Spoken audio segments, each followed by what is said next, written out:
family. It's been 24 years, 8 months, and 18 days since I said yes to leading with a passion.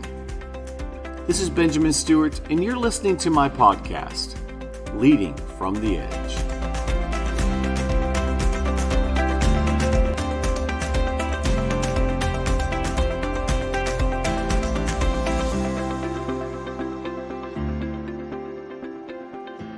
Going for broke. I was thinking yesterday just about the idea of no plan B. And I know that we talk about having plans and backup plans, strategizing. But there comes a point when we end up removing all risk from our lives. Let me put this in spiritual terms. It's when we stop living by faith. When I look back in my life at the times that I grew the most, that I had the most significant changes in my life, it was when I was walking out things that I felt on the inside I knew I needed to do, but as I was doing it, there was no evidence of it working on the outside. And this past week, I was privileged to sit in a conversation with digital marketing agencies and owners who were super successful. We got into a discussion about the quote, hunger that a person needs. The place where we went from playing around with ideas to actually making a change in our lives. You know, that place of taking a leap of faith. Or how about the life of David when he was named king, but then he was sent back into the fields where God just worked a lot of things out inside of him. We see it all throughout the book of Psalms. But then he's sent by Jesse to bring food to his brothers out on the front line where all the battle was taken, and he could not stand there and do nothing. So what does he do? He opens his mouth, and all that's on the inside of him comes on the outside. And before you know it, he's going for broke. I really like a quote from Franklin D. Roosevelt. It says that courage is not the absence of fear, but rather the assessment that something else is more important than that fear. And I'm going to add something to that quote. Not that Franklin D. Roosevelt's quotes aren't good enough, but I was thinking about it. Courage is not the absence of fear, but rather the assessment that something else is more important than the fear, and then having the boldness to do something about it. What does it take to have that kind of courage? Because if we're honest with ourselves, a lot of us have dreams, or a lot of us have things that we know that God has told us to do. A lot of us have business ideas, or in our leadership, in our own places of work, that we know there's more than what we're doing. So I have 3 quick points, again, of just things that we can do. I know things that I've seen God push inside of me in order for me to walk out some of the faith steps, some of the big moves, some of the leading from the edge that he's put our family through. Point number 1, be strong. I know, makes sense, right? But how do we be strong? How do we live strong? It's to have a strong inner man. Courage without competence, in my opinion, is overconfidence. You have to build that inner man to be able to hear the voice of the Lord, and to build that inner man to being willing to obey. See, I think there's 2 types of leaders. There's probably 1,000 types of leaders, but we're going to categorize them in 2 areas. Leaders that take risk. See, there's those that are the dreamers. We are the ones that will do anything just because it's a beautiful challenge. In fact, we really like change. We like the unknown. We like the adventure. We have a desire to do something new. And that's why we jump into things. And then there's those who are just simply conquerors. They're the ones that will do anything just because it's a challenge. What? Supposedly I can't do that? Just watch me. Just watch me. That's the attitude that they have when they see anything that's challenging. But the inner man, your spirit man, that's where God is able to equip both the dreamer and the conqueror. It's building the ability to be grounded in hearing the Holy Spirit and building the capability to conquer and to dream. This is when you look back in your life and you say, wow, at the time of that trial, it sure seemed like it was a waste of time. It sure seemed like it was taking more out of me than putting into me. But now that I look back, if I had not learned how to rely on God in that situation, there is no way that I would have believed him for this situation. It gives us the reason why Romans 8:28 makes so much sense. We use it a lot for every time we have a trial in front of us, but it's for when we look back at those trials as well. It's how we become strong. It says in Romans 8:28 that we know that all things work together for good to them that love God, to them who are called according to his purpose. All things work together. The words work together is actually one word in the Greek. It's the word synergio, and it means to put forth power together with and to thereby to assist. It's to put forth power together. Yep, God knows that we need both sides working together in order for courage to actually show up. By having a strong inner man, it's simply found by getting closer to God. See, the only way to lead from the edge is to really have an everyday God experience. So point number 1 is be strong. Get that inner man so strong so that when point number 2 comes up, when there's an opportunity, you can be obedient. Obedience is right away, all the way, and with a happy heart. And we've adopted this as a family when it comes to our kids, but also when it comes to our relationship with God. The truth is, he tells us to do a lot of things that most of us either don't do right away, or we don't do it all the way, or at worst, we don't do it with a happy heart. And I'll be honest, we never want to win an argument with God. I'm just saying. Because I remember when I was early in our marriage, about 5 years into our marriage, and we had been saving money and slowly getting out of debt. A lot of stupid debt.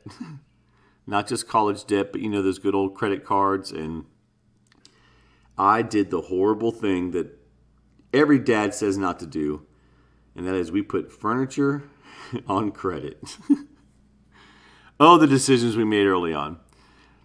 Well, anyways, a revivalist came to our church where I was a pastor on staff, and I was sitting on the front row, just minding my own business and listening to this preacher when I heard the Holy Spirit challenge me on the inside, that inner man I was talking about earlier. And this is what he said: Ben, give away all your money. I was like, wait a second, God. What do you mean all my money? And I knew what he was saying. We were about to get a tax return that was the biggest we'd ever seen. We had money in our savings for really the first time in our married life. We had a plan to pay off debt. And God was telling us to take a step of faith and give it all away. It was the first time God had pushed us like this, although it was not the last time. He was trying to take us to a new level of leadership, but honestly, it felt more like he was trying to take me to a new level of lack. So I argued with God. I even used scripture against God. It's funny when I think about it now. I sure did. I was like, God, but you said in Deuteronomy 28:12 that we should lend to many nations and not borrow. And God, you want us not to be in debt. We were going to use this money to get out of debt, and it was not enough to get out of debt. But in all that arguing, literally about an hour of quietly arguing on the front pew while there's this great service happening, I felt like I heard the voice of God speak to me. And this is what it said. Okay, Ben, fine. You can keep all your money. I was like, wait, I don't want to win this battle. This feels horrible. I fell on my face on the front row, actually off the front row on the ground. I began to cry like a baby. just repenting for being so selfish. It was a turning point for us. I mean, the revivalist came over and put his hands on me and said, "That's God, son, that's God." And I was like, "You have no idea." But he was right. It was God. And it changed my life. I remember telling God, "I will do whatever you want me to do." This money that I would have, paying off part of my debt, it's not worth disobedience. It's not worth it at all. See, obedience is not when we delay so long that it doesn't matter anymore or that it costs us less. It's when we act immediately at his command and we go for it. That's the right away part. The all the way part is when we do what we know we're supposed to do. Not like Saul did when Israel's first king was told to take out an entire kingdom and leave nothing behind, but he kept the good stuff, the best animals and the best goods. And the prophet comes to this new king and he says, "Hey, did you obey God?" And he goes, "We sure did." And he's like, "Then what's the sound of those sheep I hear in the background?" It's when we do what we know God is telling us to do all the way. And the happy heart part, so there's right away, all the way, and happy heart. I know I miss this one a lot because I forget who's really in charge. When you're making big decisions for your business, for your life, for your family, or for your future, it's so important to remember that God knows the thoughts he thinks towards us. And that those thoughts are of peace. They're not of evil. And they're to give us a future and a hope. And that his calling us out to be obedient oftentimes is so that we have a future and a hope in him. And man, it feels good.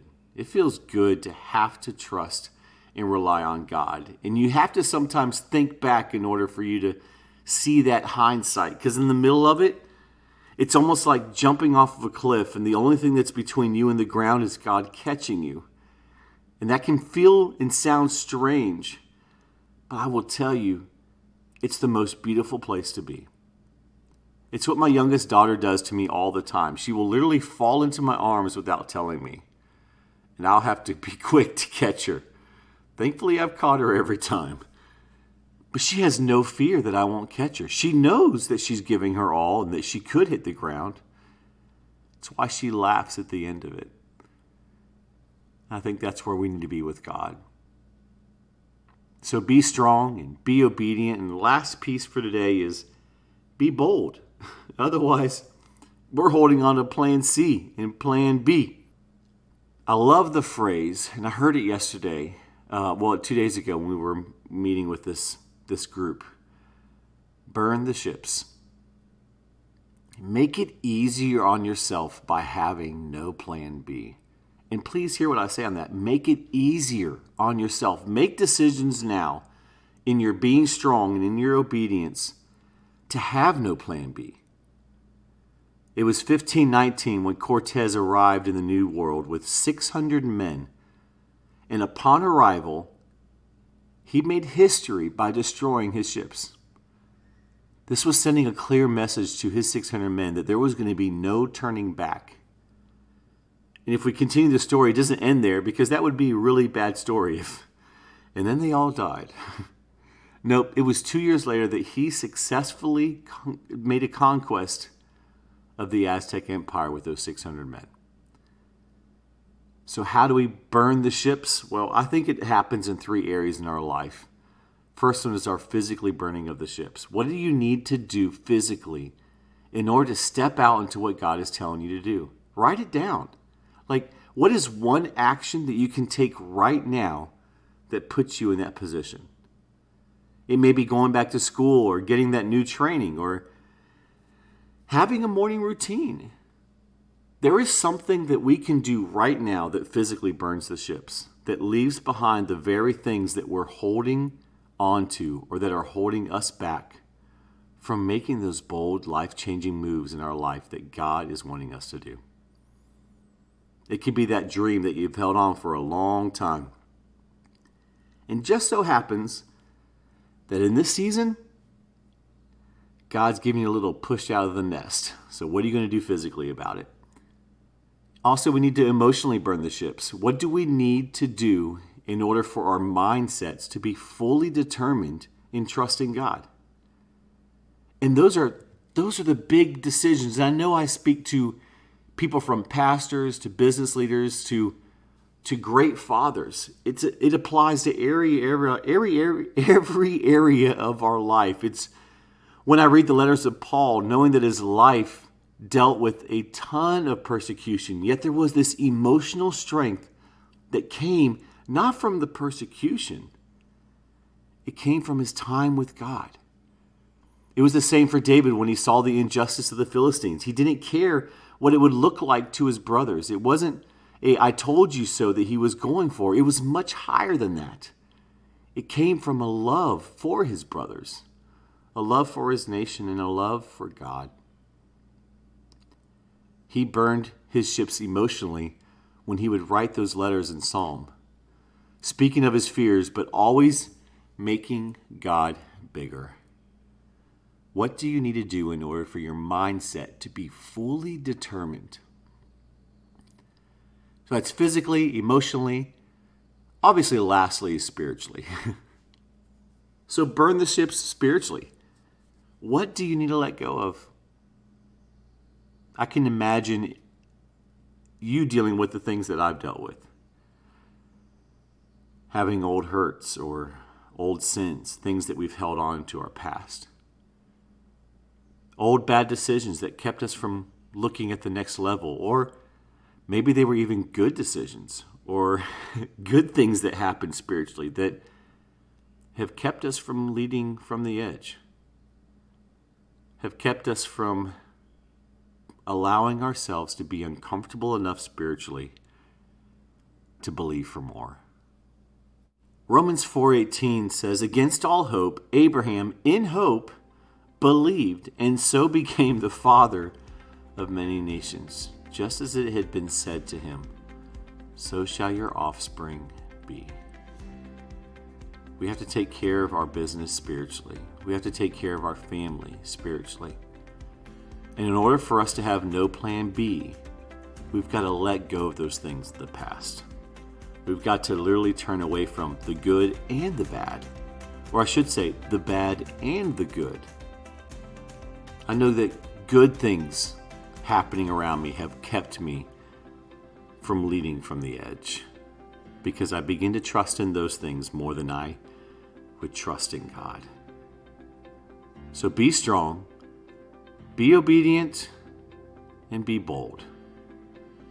Let's lead from the edge, because it will change the lives of those who follow us.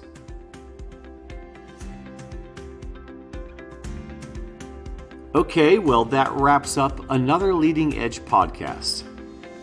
Leadership, in my opinion, means that every day you strive to be at least one step ahead, at least one experience in front of those that you have been given the gift of leading. It's not a matter of being the best, and it's not a badge that we can wear. It's not even being the brightest. It's simply about having the courage to lead. It takes commitment, it takes persistence, and it takes patience. But above all, it takes an everyday God experience. I'm Benjamin Stewart, and until next time, go lead from the edge.